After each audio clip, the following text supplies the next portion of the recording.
Welcome to r/malicious compliance, where we share stories of people conforming to the letter, but not the spirit of a request. And today we have 3 great stories, so subscribe, hit the like button, and let's begin. The first story. Director asked me where the computers were and I said that I threw them away. The second story. Algebra teacher gets a new job, and the school he worked at was asked to return him. The third story. Senior manager didn't agree with expenses being submitted. Gave me a major dressing down. The first story is, we're gonna have to throw them away. In the late 90s, I volunteered at a small private school. They had little money for extras like computers, or computer teachers. I don't know much about computers, but I knew how to plug them in, and I know how to put one together, if you gave me all the parts. So naturally, I got asked to be the director of the computer lab. It had 2 very old computers, and naturally, it was a volunteer job. I had very little money and a lot of time. They knew that I wanted a job. They told me that after I build it up, they would put a salary in the budget.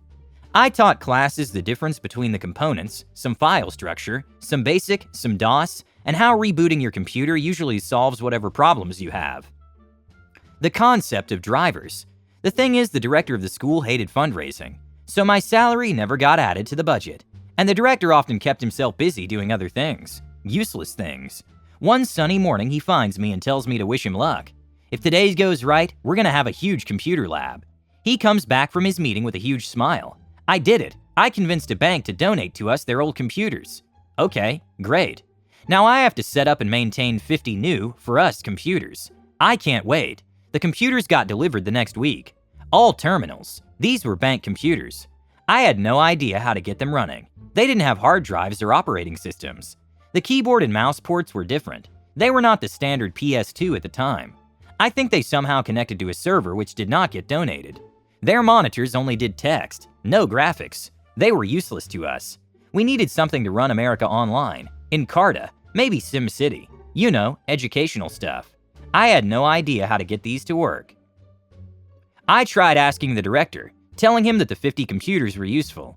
He got super annoyed. I'm sure they can be helpful in some way. They must be worth selling. Figure it out, because if you can't, we're going to have to throw them away. He thought he was threatening me. He did not think I'd throw out 50 computers. After all, he worked hard to get them. I did not hesitate at all. My next class, I had screwdrivers for everyone. We disassembled everything. If it had a screw, we unscrewed it. The class figured out what each piece was, and then the class activity was to take the pieces to dumpster. By the end of the day, there was nothing left. The next day, the director asked me where the computers were. Oh, you were right. They were very useful. The students took them apart, learned all about the different components, and then threw them out, just like you said we should. His face turned all sorts of colors and he stormed out. What I didn't tell him is that I saved the RAM from the garbage. I mean, after all, it was in the garbage, right? And sold them on the online classifieds. Remember Yahoo Classifieds? For $20 a piece. There were 2 in each computer, so I got $2,000. I guess they were useful after all. Haha. Cool, you made $2,000. I did the same thing years ago, but with chairs. We moved to another town because we had a garage sale at our house. I still don't know why, but the only major items that didn't sell were these chairs. Then I decided to put them on the curbside free, but unfortunately nothing happened for a couple of days. Nobody wants free chairs? Hey, for a couple of days there was something lying on the curb with a free sign on it and no one wanted it. So I changed the sign to some amount, probably about $20. That night the chairs disappeared. Someone decided to buy them after all. Those chairs were free. Now, it's also possible that in cases like this, it's just a case of luck and time. If I had left my chairs for 3 days, maybe they would have disappeared anyway, and someone would have taken them. Who knows? But I feel like putting a price on things makes a difference, even if it's completely illogical. It's like these things become necessary. If it has a price, it must be worth something to someone. Seriously, who puts a price tag on something and then leaves it on the street? The next story is, having a second job won't cut it with me. You better fix that pronto. You got it, dude. I've had a fairly rough teaching career. In my 16 years of contracted service, I've spent 5 of those in the school I've been at this year. This is a record possible in part due to my eventual kick-aidness at teaching algebra, part from learning when to shut up, always, part learning that the students and my care are all that matters, but mostly due to my great rapport, relationship with my principal. He gets my quirkiness, knows I'm a great teacher, so he doesn't need to tell me what he has to others. For the most part, and he's as hands-off as an amazing principal can be. I finally hit my groove in education when my principal, we'll call him Dr. J, just got his doctorate and now is moving onward and upward. SH. I'm not sure if this is just a school thing, but he's doing his farewell tour while introducing us all to the new principal. We'll call him Not the Mama. Anyone from the 90s who's also suffered from the new boss blues knows my pain and gets this reference. During the tour, Dr. J tells Not the Mama about me, how I'm the hardest, smartest worker and teacher, how I have a great relationship with my students, how they stop by the school to see me years after. He also mentions in this live recommendation that I have second job working fast food. Not the Mama instantly winces at this. Right about the same time as everyone's favorite teacher, Sarcasm, Miss Why Aren't You Paying Attention to My Ironic t-shirt, pops out of a sky filled with irregular-sized suspenders and stories about someone's relatives that amazingly have no relevance to any person, living or dead. I'm pretty sure she said something to distract Dr. J long enough to give Not the Mama the opportunity to turn back to me, like a dad threatening his child into being Have, while he tries to convince his first date, since his wife left him, that he's a great dad. He manages to quickly mutter under his breath what confirmed every fear I had about the new boss. Having a second job won't cut it with me, so you better fix that pronto. Reverse Jerry Maguire, you lost me at pronto. You had me at hell no. I despise this person so much in such a short time that it wasn't even an afterthought that despite my second job being minimum wage, and despite my current job just issuing me a longevity bonus, literally yesterday, I would press the biggest, most important malicious compliance button of my life and see how the F it goes. Pronto means soon, so that afternoon I put in my notice that I won't be coming back. Hey, he wants me to only have one job, right? Voila! That's French for check this SH out. Your man OP started going back on school spring. 2 interviews set up for tomorrow via Zoom. Oh, and I'm pretty sure there'll be a juicy update, because I just received 4 missed calls from Dr. J, and I'm gonna check my email, as requested by Dr. J. I can't believe I'm leaving. Pretty sure he can't either. Barely worth reading update. I read Dr. J's email. It was shorter than the texts, but both basically said he needs to meet with me to find out why I'm suddenly out. I can tell based on his wording that he suspects it's the new boss, but he's never been accused of explicitly saying anything via email. I didn't give any reason for making the decision, and he begged me not to send anything officially to district until we talk. As we're texting back and forth right now, yes at midnight, he asked me how I felt about Desert Valley, the district he's going to be director of pancakes or whatever at. I'm looking into it right now, but I'll sleep on it. Next update in 12 hours-ish. Okay, nothing ironclad, but 3 schools need an academic advisor for math in Desert Valley. He says I'm a shoo-in. Pay scale looks promisingly better too. Update. Confirmed. Interviewing with 2 of the 3 schools for a job that pays me what I'm worth. Fingers crossed. Update/edito. Regardless of whether I land the interview I'm going to later this month at Dr. J's new district, I will be leaving this place, and have had 3 teachers come and ask me what's up. I told them outright that I don't have a good feeling about the new principal. Word is getting around. I just replied to an email from my closest colleague about this post, and what the dude said verbatim. She says that about 6 more teachers will walk too, because they all have second jobs. The new principal, guaranteed, will probably lose the job before he gets it. I've seen this type of behavior before, and when the gossip train leaves the station, it always comes back with less passengers, and in this case, no conductor. There's only 2 options. Option 1, this guy meets with district about the influx of feedback, as negative as it was instantaneous, and decides to walk. Option 2, same beginning, but decides to stay and fight the good fight. The uphill battle just got a steeper incline for him. He's such a drastic change from Dr. J that it's a wonder he got the job in the first place. I'm curious how his interview went. Either way, I do feel for the kids, because that's who will suffer the most in all of this. Unhappy teachers are education killers, but I can't think of all this right now. I have to get my mind right, positive and forward thinking. Fallout Boy.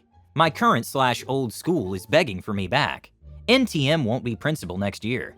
Evidently, I'm not the only one he rubbed the wrong way. Still moving forward with the interviews. Just now I'm in a crevasse of doubt, or something else overly described.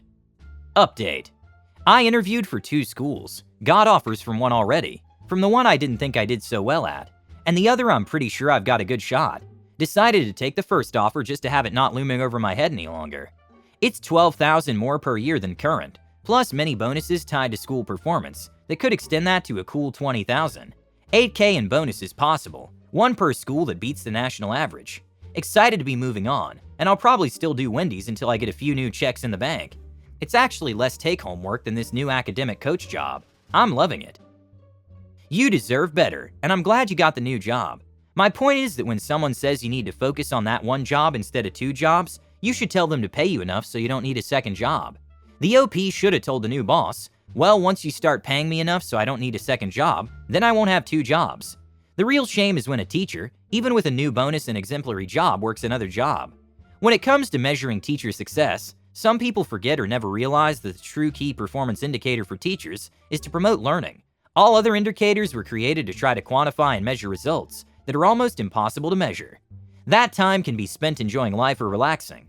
It's also a shame that teachers often spend their free time grading or making lesson plans, etc., putting free work into a system that underestimates their true value, unless you're sick of sitting at home and really just need something to occupy your time. Some people are just like you. The last story is, won't pay for my coffee? How about a hotel room, 3-course meal and breakfast? I used to work for a company in the UK, based in London, but with regular travel all around the country.